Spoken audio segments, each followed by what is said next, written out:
In the final, desperate months of World War II, as the Nazi regime faced certain defeat, they turned to secrecy and subterfuge. Beneath the German town of Merkers, hidden in a labyrinth of salt mines, lay one of history's greatest treasures, a fortune stolen from the people of Europe. This is the story of the Merkers Mine and the extraordinary Allied discovery that uncovered it. As the Nazis expanded their grip on Europe, they looted with unparalleled ambition. Artworks, gold, and other treasures were stripped from museums, banks, and private collections across the continent.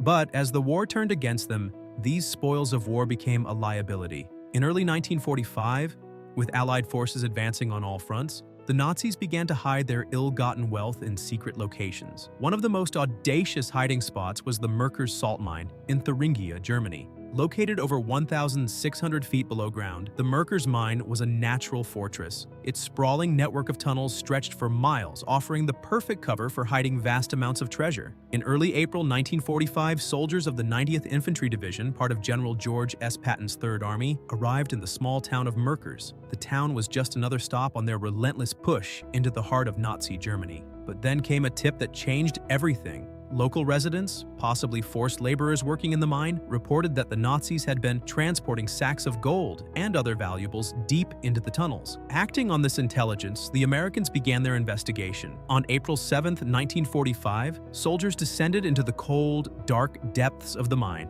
The journey was perilous, navigating narrow tunnels and pitch-black passageways, but what they found was beyond anything they had imagined. Deep within the mine, the soldiers discovered a sealed chamber. To avoid traps, they blew a hole in the wall to gain entry. Inside was a sight that left even battle-hardened soldiers in awe. Piles of gold bars, sacks of gold coins, foreign currencies, and priceless artworks. The haul was staggering. Over 8,000 gold bars valued at more than $520 million in 1945. Today, that would be worth around $7.5 billion.